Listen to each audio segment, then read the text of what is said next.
Hello and welcome to the Mental Health Gaming Podcast. This will be episode 1, hopefully, of a long series of podcasts.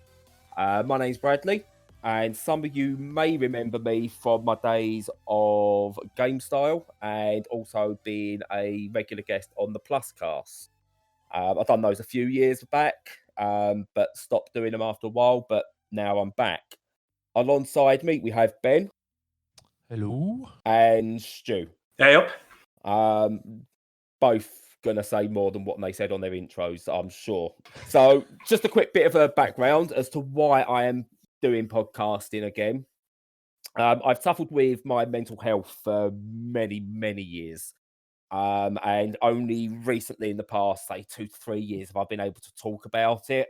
Has it become acceptable to talk about it, really? Especially for men.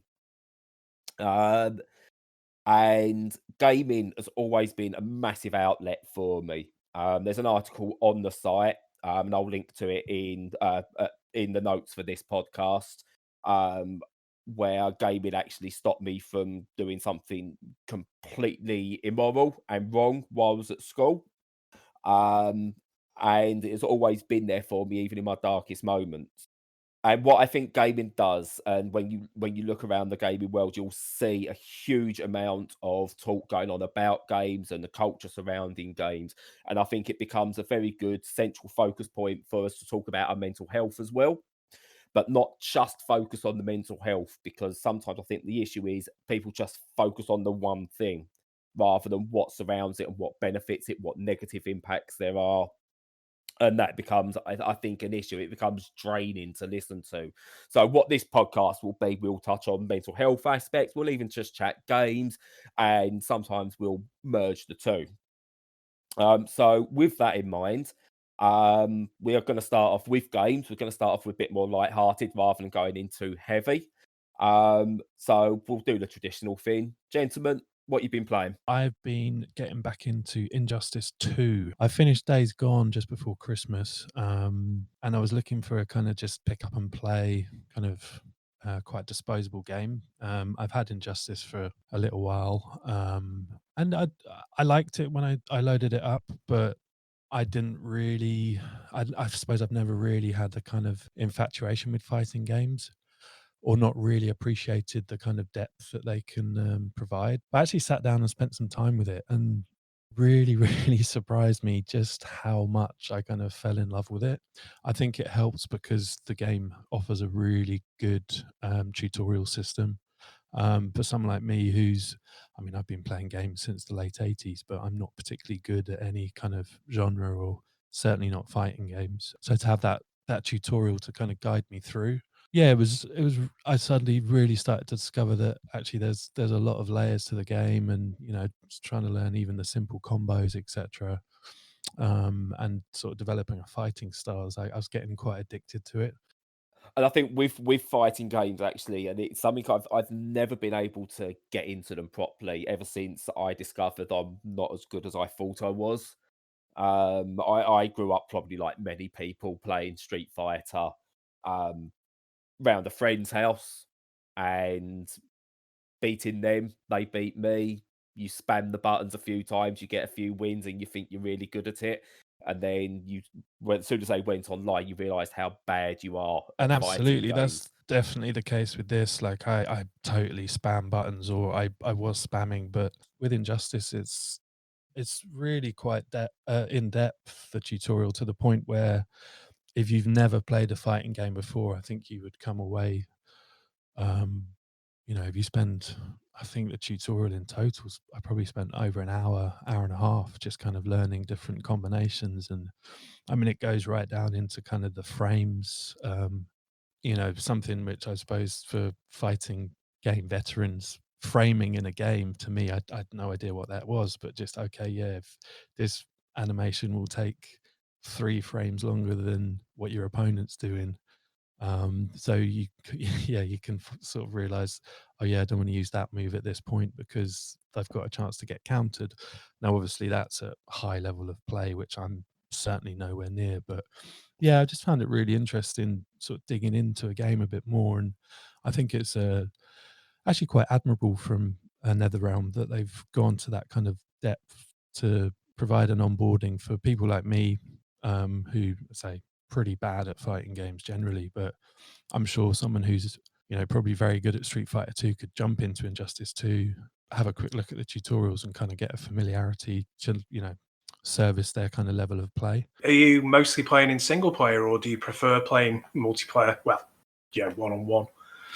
I've had a few fights online. It's quite interesting. I think before I probably would have just dipped away from it and you say, "Oh, I'm never doing that again." But understanding the mechanics a bit more, I think I can appreciate the defeat and understand, rather than just getting frustrated and go, "I'm rubbish at this game." Go, okay, I can see how I might get better. So yeah, it's been an interesting experience overall, and one I wasn't really expecting, like having, say, just finished Days Gone, which was I think a very good game, but it's just an open world experience. I'm kind of playing that and doing other things as I play it. But I can imagine an open world game number 762. yeah, I think, well, I could go into Days Gone a bit more, maybe another time, but I think it's a lot better game than obviously the release reviews suggested. But yeah, to go from quite a passive experience to one that's a lot more involved. No, I've just really appreciated it. I think it's kind of given me a different perspective on a genre which I definitely overlooked. Like you, I'd played Street Fighter, I've played Mortal Kombat back in the day, but never to any kind of standard. So yeah, it's been fun. So I'll come on to what I've been playing sort of afterwards, and it kind of relates to it. But it is that whole thing of when you've played a game before, you've played a genre before, and then you realise years down the line when you go back to it, you've not even scratched the surface of what high level play actually is. It's an ongoing game for me that I'll be playing. I've played most of last year, and I'll be playing all of this year and beyond as well. But we'll get into that. But yeah, it's good stuff. But Stu, what you've been playing? Well, quite a few on the docket at the moment, but I've been playing a lot of Grid, and there's a review up on the site for that. So online, I'm known as Treble and Treble Alpha on Twitter, and anything you see with that name, any poorly written garbage, that's me. But yeah, Grid is the latest release from Codemasters, obviously a racing studio of long heritage and depth and sophistication in their games. And Grid is sophisticated in its own way, but it's actually quite an arcadey experience. Now, finding those sorts of games in the sort of, well, for want of a better term, AAA sort of space these days is really difficult. So you can get like your Horizon Chase Turbo, or whatever it's called, and you'll see these small indies bringing out lovely little arcade races, but the big guys rarely touch them. But Grid, as long as you get under the hood, as it were, as long as you get under the hood, get into the settings and do just a couple of tweaks, it plays out very much like an arcade racer. So you're not thinking, Ridge Racer 7 or anything like that. But if you're thinking more along the lines of Metropolis Street Racer, going all the way back to the Dreamcast, and to a lesser extent, Project Gotham Racing, which came out of that, it's on that sort of a level. So it's very accessible, it's very fast, it's very fun, it's very bright and colourful. Now, that's something you'd think would be a given with these kind of games, but really, you don't find it all that often. I think it's probably taken a few notes out of the playbook from the Forza series. So I've played a bit of Forza Horizon 4. It's in my book, a far superior game than that. It's just much more. There's a much more tactile feeling with the road. The way the weight distribution happens with the car just appeals to me a lot more in Grid. So yeah, I'm really, really enjoying that one. Just in terms of gameplay, if people aren't aware, it's a multi-discipline one. So it's not one of these where you're in an F1 car or you're just in a touring car. You get to use all sorts of anything from a little mini right at the start all the way up to, Formula 1000 little beasts that are like supercharged Mario Kart type things, to, super tourers, massive trucks, that sort of thing. So there's a huge amount of variety. Each one has a different handling characteristic, but it never sweeps past fun into pure sim.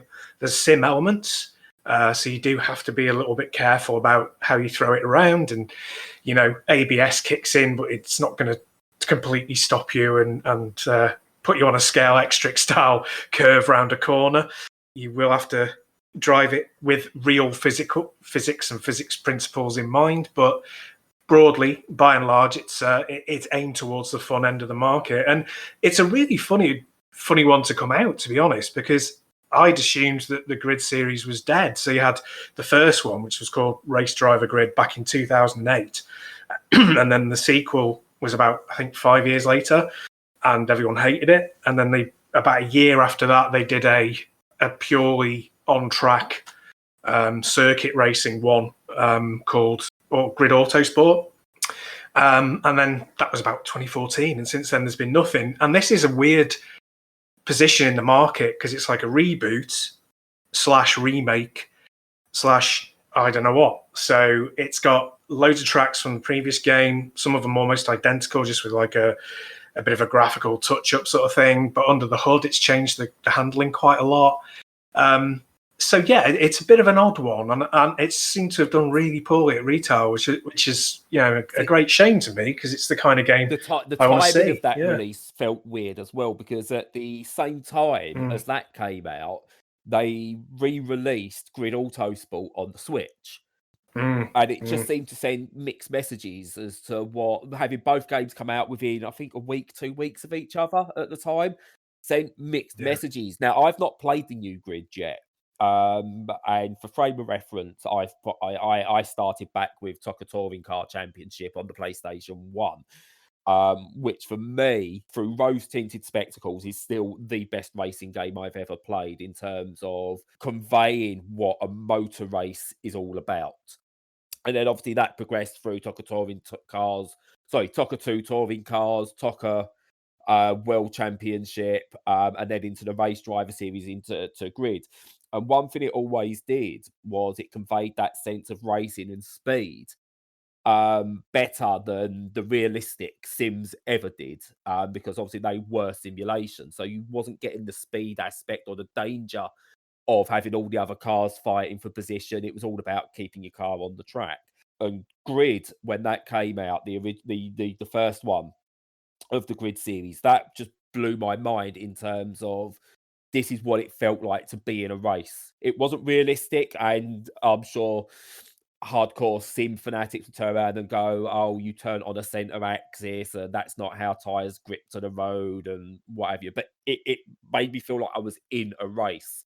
And then, as you say, Grid 2 was just poor. Taking out the in-car view, it just lost something. And I don't know, it just felt anemic as a game. And Autosport is quite possibly, for me, the best video game racer to date. But I've not had the desire to want to play the new Grid. When I've seen screenshots of it, it looked sterile compared to the grittiness of Grid, of like the PlayStation, the Xbox 360 versions, and those ones. It just looked very sterile, and it just seemed to be, oh right, with Forza Horizon or Forza Motorsport are doing good. Gran Turismo looks great, so we're going to clean it up a bit. Is that the case, or does it still have that grittiness of the others? No, I think you're right. I think it's definitely lost that Grid. I think it's such a long time since I played the original, but didn't that have like a film grain on it, like a filter? I don't think it was a specific filter for that, but yeah, that's how it would come across. Yeah. And it was there was a lot of bloom. It was very kind of, I think it was of the time, and aesthetically I quite liked that. But in this one, no, you're exactly right. It's cleaned up, it's brighter, it's kind of gone in a shiny, that kind of shiny arcade direction, and that look won't be for everyone. So I think you're probably right in terms of them releasing, having the mixed signals, the mixed messaging of releasing a different title, but with a similar nomenclature at the same time, has thrown people off, and it doesn't look like the original. And it's like, well, where does this sit?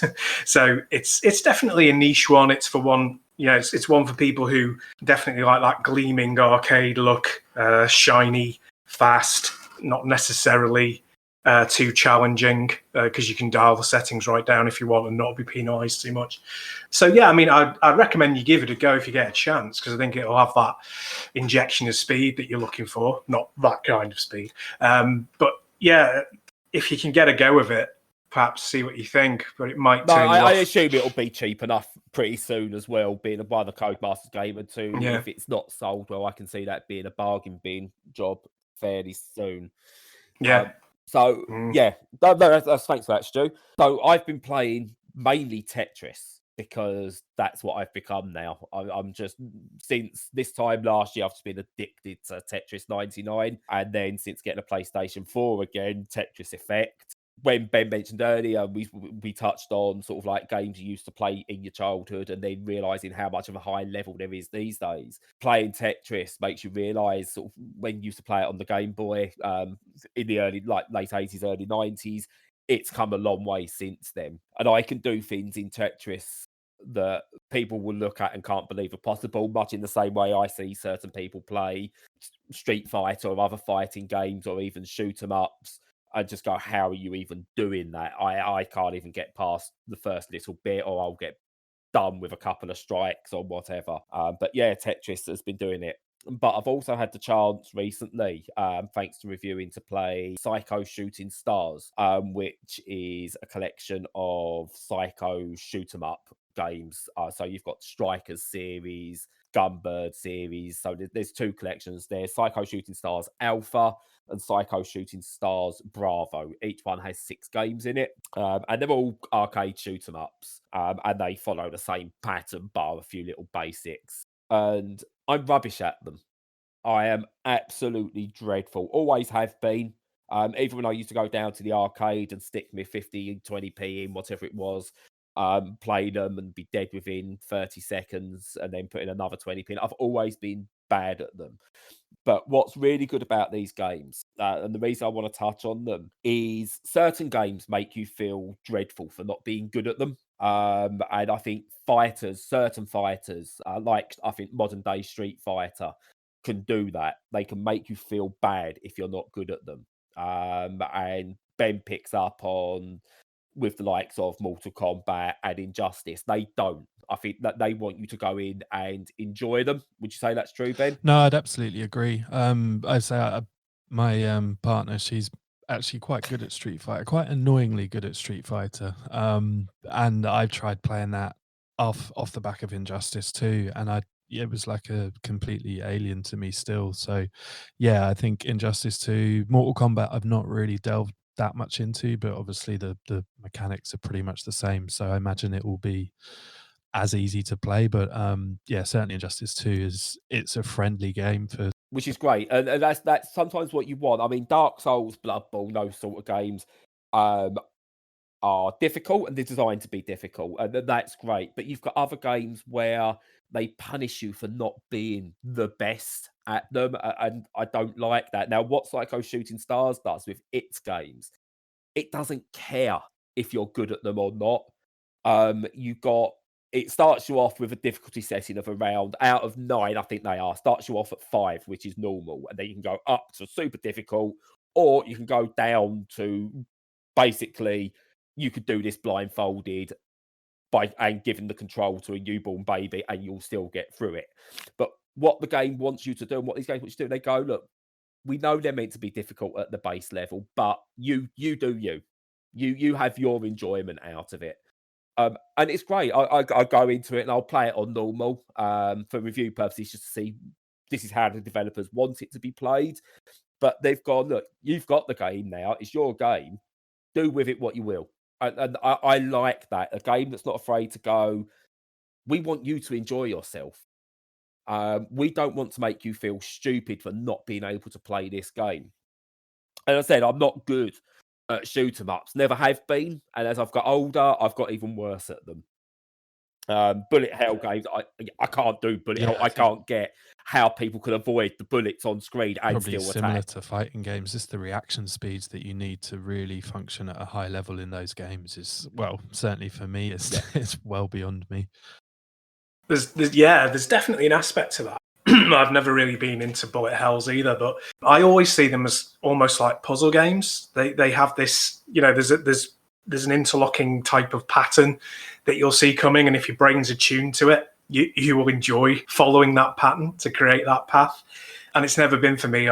Mine's kind of like the fun comes from what's shooting out the front of the plane that I'm piloting, rather than what I'm avoiding. And I think there's a very sort of distinct switch between people who like one type and who like the other. And Brad, it sounds like you're in the same camp as myself and Ben, in that you like, traditional vertical I'm shooters. trying to remember one of the ones I used to play, and it was based around World War II. It wasn't Strikers, but it might even have been called 1942 or something like that. Now that was 1942, a vertical shoot 'em up, but that didn't have the bullet hell aspect to it. So I always remember playing that.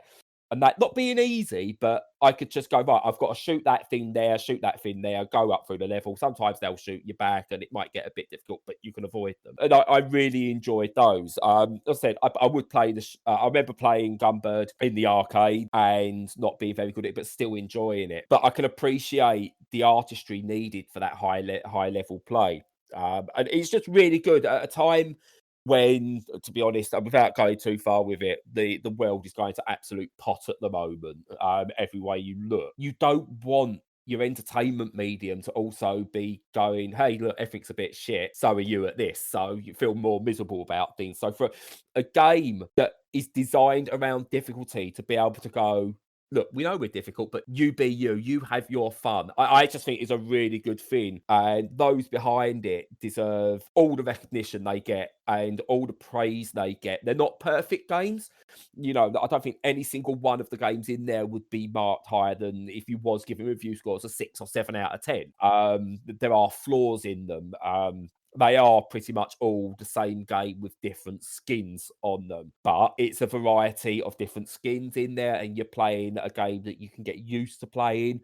You can play it for 5 minutes while you've got a break and just have a bit of fun with it, or you can go really deep into it. And it's just, it's great to have those options. To have 2 packages that are available now. As I said, you've got Psikyo Shooting Stars Alpha and Bravo, each with different games in there. And what's really odd, actually, I'll just pick up on this before we move on to the next segment, is in Psikyo Shooting Stars Bravo, which I picked up yesterday and have started playing for review, is they're all shoot 'em ups, and then there's another, basically a breakout type game in a shoot 'em up, and all the others are all the same sort of thing, and then you've got this breakout clone type thing going on, which is just really bizarre.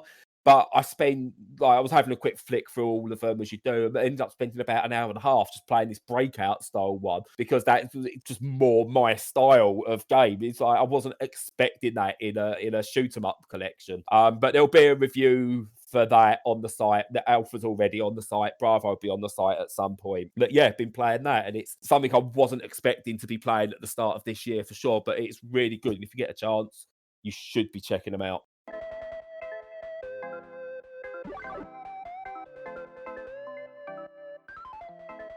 So obviously we said this is a mental health gaming podcast as well, and we want to talk about the various different aspects of mental health. And I don't just mean going to the point of depression and suicidal thoughts and anxiety and all that kind of thing, but the everyday stuff there is as well. One of the things that hit me really recently was the idea of freedom. And I don't mean freedom as in the way the Americans look at, the whole freedom aspect, and how it's been trying to take away from them, but your everyday freedom. I work from home, and I've actually worked out recently that having the freedom of, look, here's a bunch of tasks, just do them as and when you can and get them to me. You make your own work, and having a lot of free time is actually dangerous for me. I'd actually prefer these days, I think I'd have much preferred it also looking back, have a daily structure to be given, right, I need you to do this today. And here's your instructions. You go for something to eat at 1 o'clock.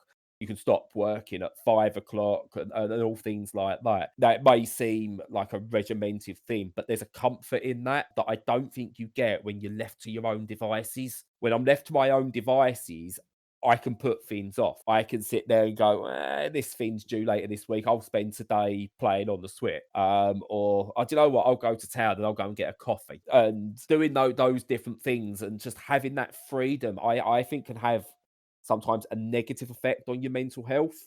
Now, I don't know if that's just me, whether I'm just odd in that, or whether that's something either of you guys have noticed when it comes to, I suppose, work-life balance or anything like Definitely the that. last year, that's something I can relate to. I mean, I was made redundant last April, but since then, yeah, I've obviously not been in an office since April last year, and really noticed how a lack of structure has affected me. You know, I was sitting at home, like you say, that temptation to do things which are probably pretty unproductive. That temptation is so high. So that freedom, people probably listening would be like, oh, that'd be amazing. You don't have to go to the office. You've got your redundancy money. You can do all the things that you wanted to do. Personally, I like drawing. I like doing a bit of writing, and I thought, oh, brilliant! I'll have all this time to do these things and sort of chase these creative pursuits that I've wanted to do, and I just haven't done because I've blamed having to go to work and not having enough time to do them. Having all the time in the world is it's lovely to a point, but I think it definitely it requires a fair amount of discipline within someone to actually utilize that time properly. Yeah, I'd imagine this is where I'll probably get called out for making the comparison. It's just not the same, but it almost gives me appreciation when you've heard of someone who's been in prison for, say, 20 years, and they come out and they cannot adjust. They've been so used to having a structure, and I think structure is a good thing.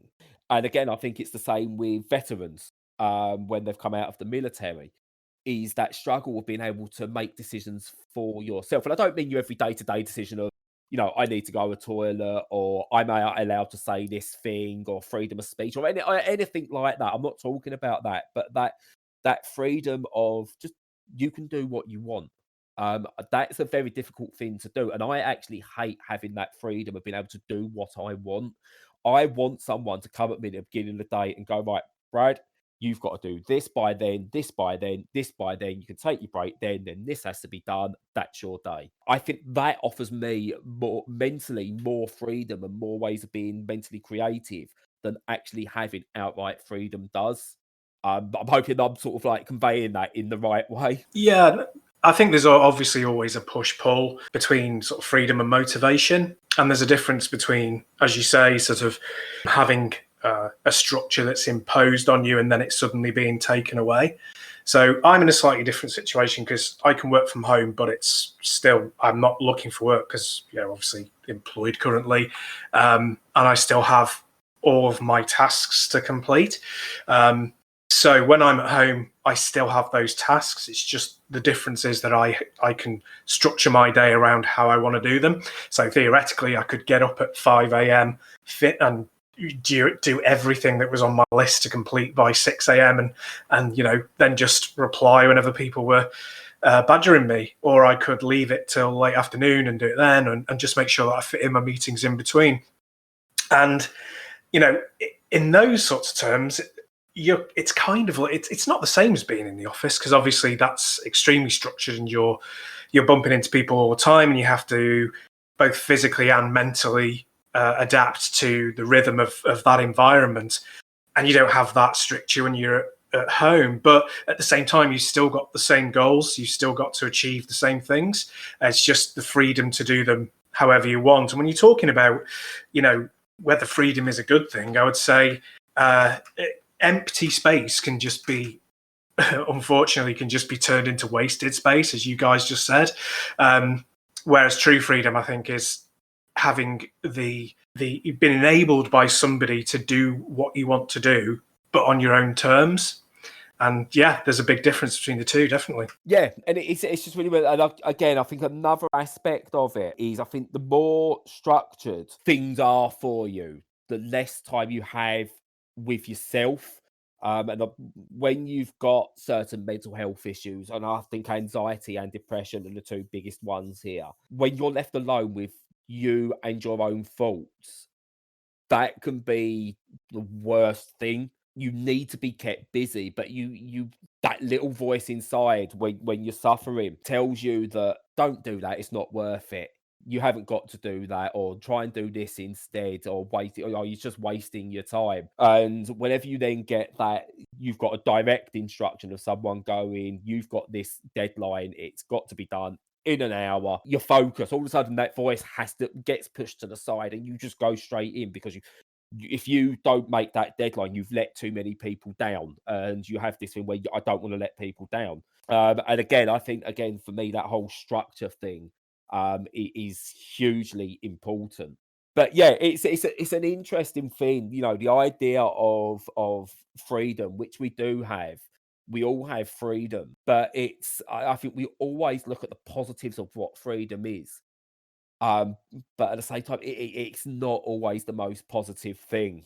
And it's really weird. I'm not aiming to get to a definitive point with any of these, and none of these discussions will be a case of we're solving Just to mental jump in health. on that, I think it's important to kind of create that safe space for people to, whether they want to listen or interact, or however they want to digest what you say, what I say, what Stu says, whoever comes on the podcast, whatever they say. I think it's just important to have those discussions out there, and for people to, if they've been feeling a certain way about a certain thing, know that they're not alone in that. And then, the point here, I think, freedom, yeah, there's huge amount of positives with it, but there are pitfalls as well. And I think a lot of that can come from personal motivation. So if you're not in a good space mentally, and I definitely wasn't last year when I got made redundant. I'd worked in quite a toxic office environment. If you're not in that good headspace and you're lacking in personal motivation, then suddenly having all this freedom in the world and all the time in the world can actually be quite debilitating. So no, it's an interesting point to bring up, and I think sorry, I've sort of jumped into you there, but I think it's something, whether it's this topic or any other that we eventually get to cover, it's just encouraging people to be open with each other and say, not afraid to stick the neck out and say, actually, what, this thing that a lot of people believe is really positive, it's not always that way. No, and I appreciate the jumping in as well, because almost that's case in point. I was given, in a way, the freedom to talk.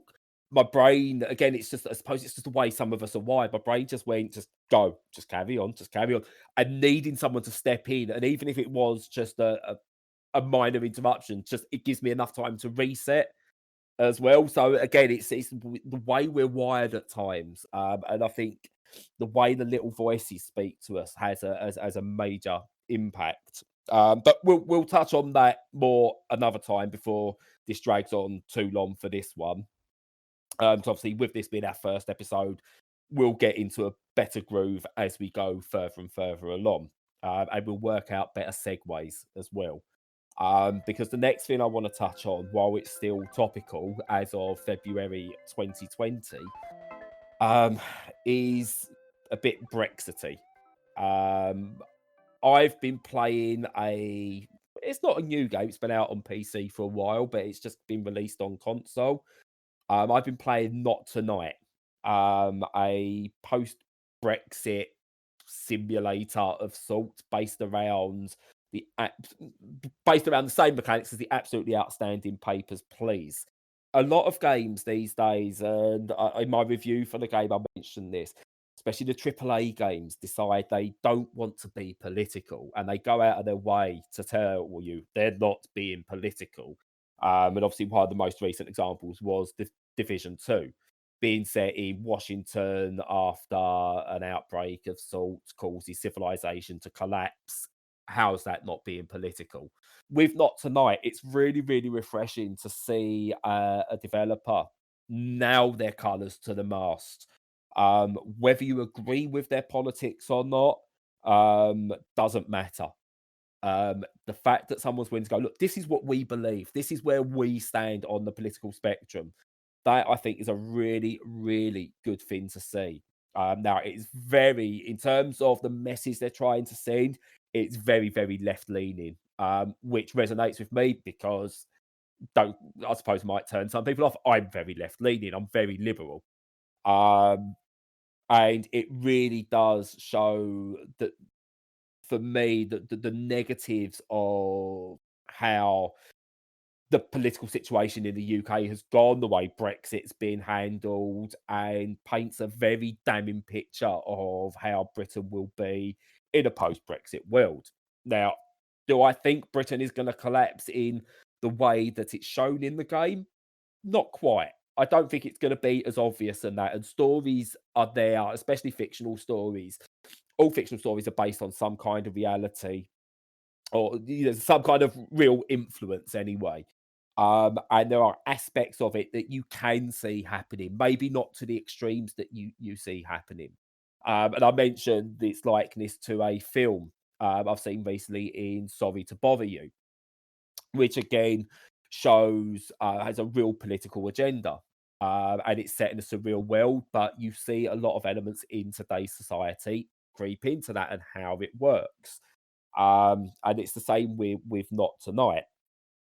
And what it's actually doing is showing the message where not everyone who voted for Brexit, but a certain subset of people who voted for Brexit and voted to keep a conservative government in power, why they're doing it, why they don't want non-nationals in this country anymore. They don't want to see them here. They don't want to see them working or thriving. They want to see them gone.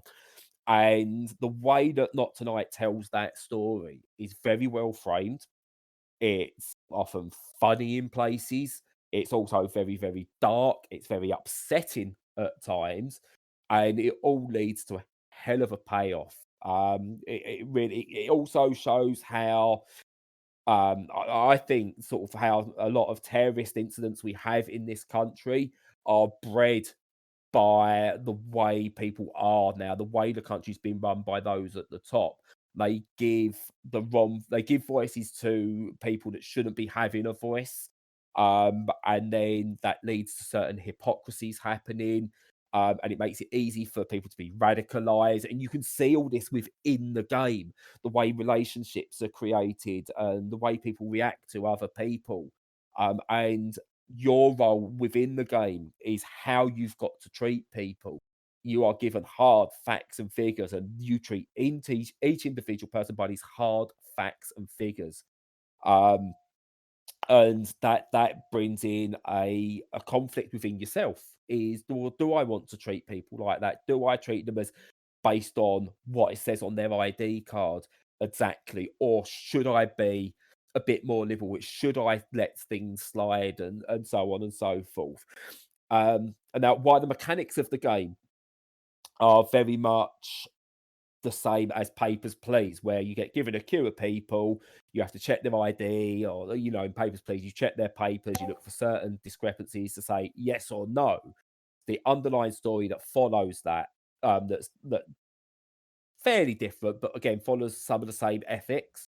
But the gameplay monotony of that same job day in day out is the same, and how you use that to try and potentially better your life is similar. Um, it's a weird one. I think Papers, Please is the better game.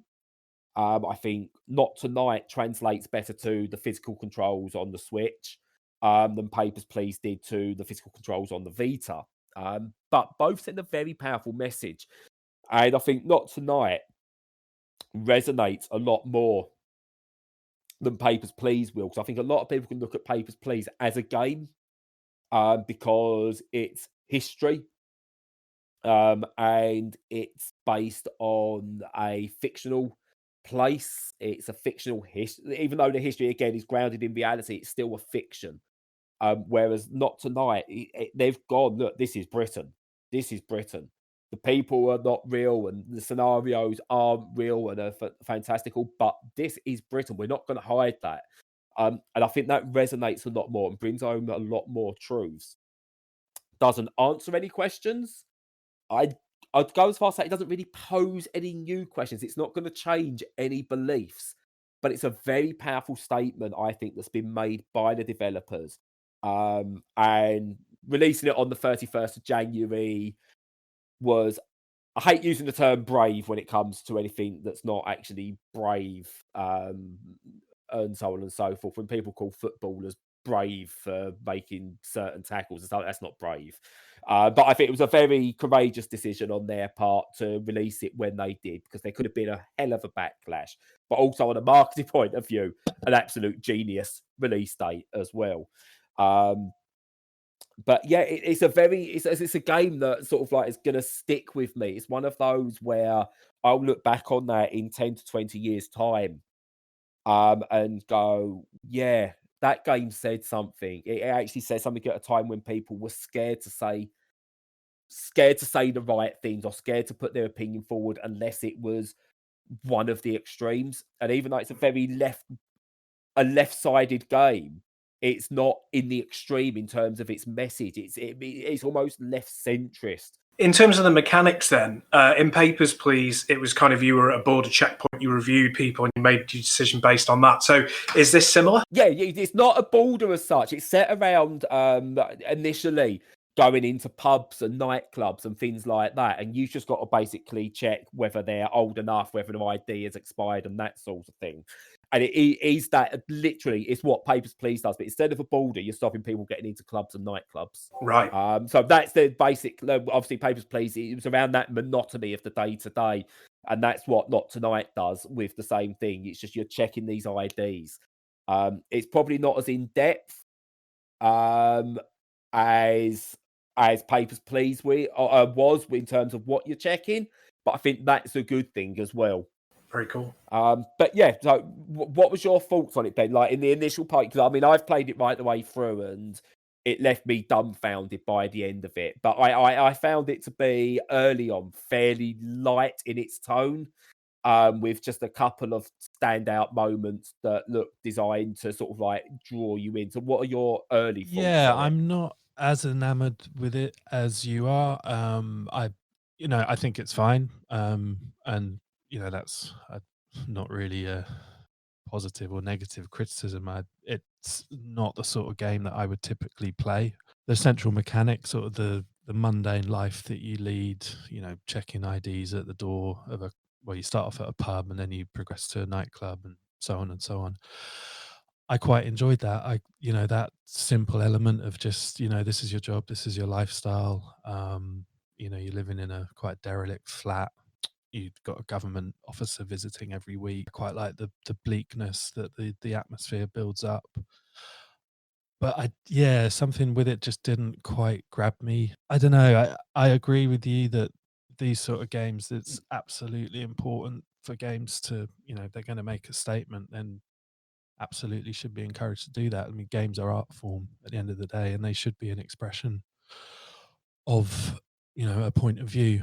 If I was going to, look for a game that, criticized Brexit, maybe something which was perhaps a little less on the nose, being what I was after. But, that's not to take away that what it does, I say it's probably not for me. But, I enjoyed the atmosphere that it creates. What I will say, and you're at the stage where I was when I first started playing it, which was this is a bit, as you say, it's a bit on the nose, or it's not. There's something not quite there, and it is unchallenged, and I'll come to that in a second. But it's designed in such a way that it's only when I finished it I went back and went, that's actually some really clever game design and storytelling. It's designed in such a way that as you come closer and closer to the payoff at the end of the game, that you get suckered into something and drawn into something before it then the big unveil happens, and it just hits you. And I think what you're going through at the moment with the game is kind of needed for that endpoint to work. And again, I'm not going to spoil anything. I'm not going to say anything about it, but I don't think that endpoint is necessarily right, nor do I think it's wrong, and nor do I think it sends a particular end, like specific, like here's a checkpoint on this message. We are hammering this home, but it does raise a few questions at the end. But not to the point where again you're going to be changing any minds, but it's just kind of almost like did we need to get to this point? why did we allow it to get to this point? Which is almost a question of where the country is at the moment. Do we need to allow it to get to this point where, you know, you can't have discussion anymore? You know, you're on one side of the fence or you're on the other.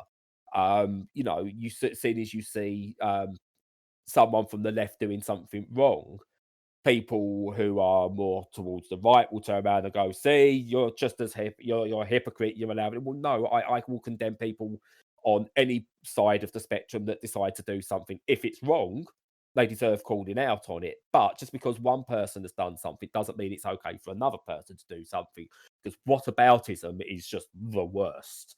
Um, and I think what this does in a way is it actually points that out. It points out hypocrisy. And that's what it does more than anything. And it is really, really bleak. But it's stick with it, Ben, is all I can say. And again, I'm not going, you're gonna have this massive revelation of, oh my god, this is the greatest game ever. It's not. It is, again, I don't do scores, so I'm not even gonna do it. But it's an above average game. It's an above average game in terms of what it does. In terms of what the message does, I think it's there. Um but it's not going to be as um it's not going to hit you as much as a film trying to send that message across, or a book trying to send that message across at the moment. And that's not in any way condemning video games. I think video games as a storytelling medium have come so far in the past decade. Yeah, I think more and more games are realizing as well the power of having agency over a character. Obviously, Yeah, you watch films, TV, you can get some outstanding dramas, etc., but they're all passive. yeah. We'll touch on Yeah. these in another podcast as well. I potentially might do a full deep dive on this other one that will be a comparison. But what Not Tonight also did, and it's what another game does, is it makes me feel, even though it's meant to be it's a depressing game. That game being depressing and seeing almost like the negative way other people are actually makes me feel better. Not because they're being miserable, but it's just like, yeah, do you know what? The world is shit. It's not just me. It's not just happening to me. And if the world is shit, it doesn't matter that things aren't great for me at the same time. And you know, I can, maybe I can do a little something about it for myself. Maybe I need to be a bit selfish about myself at times. And another game that done that really well, and I think allowed you to be positive because it was so bleak, was Frostpunk, which is a city builder based after a new ice age, where it just looks like all hope has completely vanished out of the world. And you've got a band of survivors, and you know the world's population is seriously cut down and cut off from each other. And it is bleak, it is miserable, but in that bleakness, on a personal level, I found that gave me more hope about life than a really uplifting story would do, if that makes sense. Well, yeah, I mean, on that point, Brad, I think it's about representation. It's about seeing you represented by somebody else so that you don't feel like you're completely in a vacuum. It's really important to have that. And as you touched on before, one of the things that's deeply upsetting for everyone concerning Brexit is the lack of discourse that you feel you're unable to have. So if you have, whatever your point of view is, if you post that on social media, then very likely going to lose friends. It's that polarizing, and that's a really difficult thing to do. So yeah, seeing representations of you know your point of view or something that's towards your leanings out there in fiction is really positive, even if the actual content itself is negative, like you said in Frostpunk. Yeah, no, and that's what the game does. I'd say it hasn't got to be perfect. And again, I think this is something we've seen with games, and the way they're being reported on. And one of the reasons I stopped doing review scores is something's either perfect or it's rubbish. There seems to be no room for it's slightly below average, it's slightly above average. There's no grey areas anymore. Everything's black or white. And it just seems to be the same with everything at the moment. For some games to have that moment of, look, there is grey to life, I think is really good. And Not Tonight does that really well, despite having its own clear messages.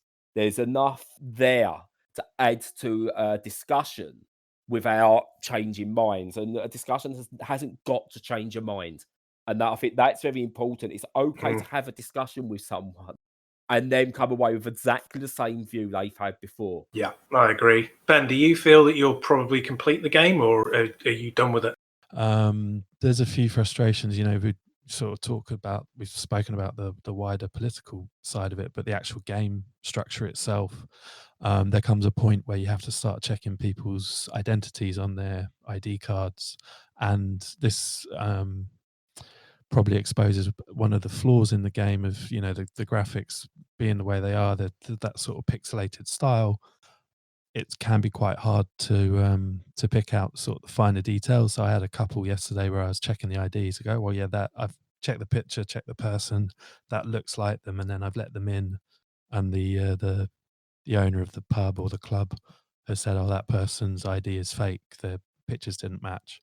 So I couldn't, I got that feedback that I'd done something wrong, but I couldn't actually see where I'd made the mistake.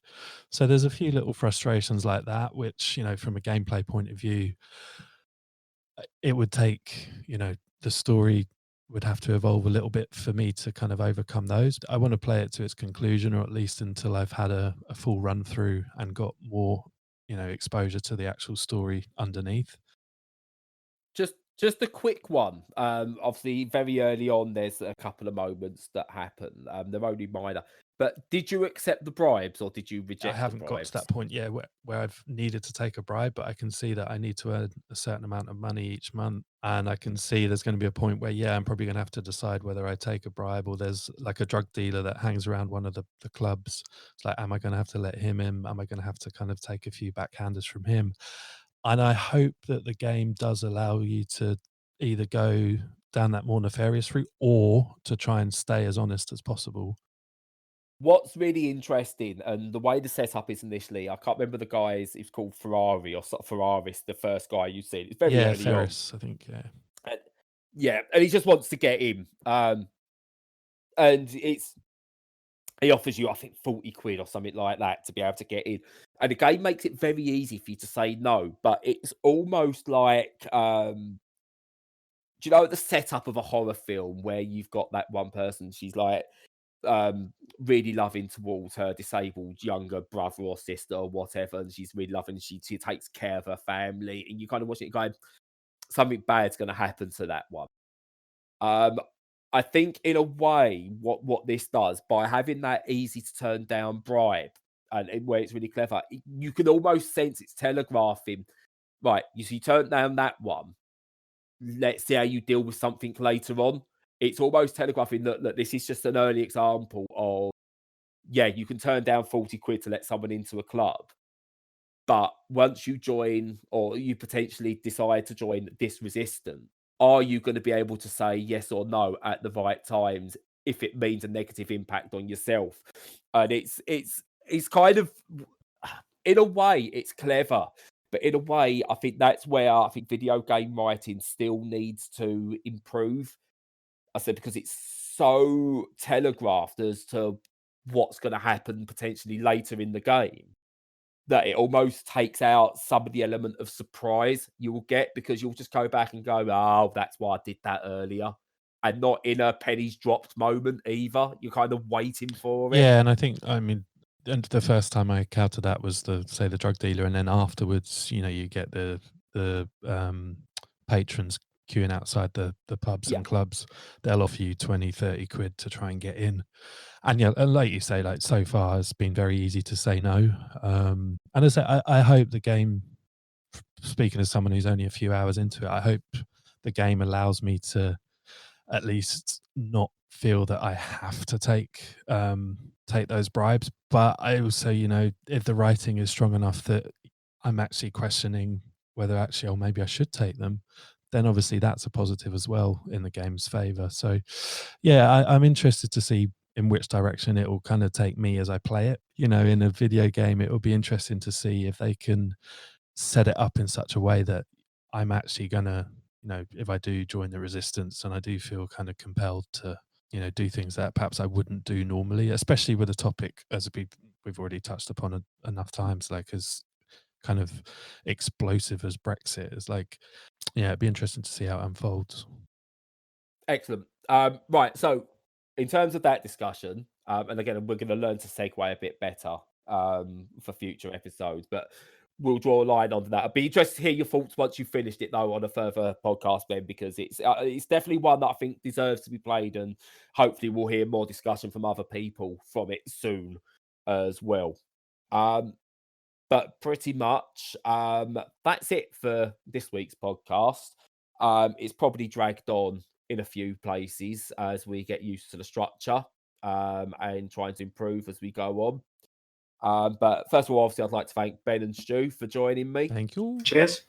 And I'll think about a better way of doing the whole follow us and like us and whatever, subscribe and all things like that down the line. But if you're watching it on the site, or if you're reading on the site, so it'll be down below in the article somewhere.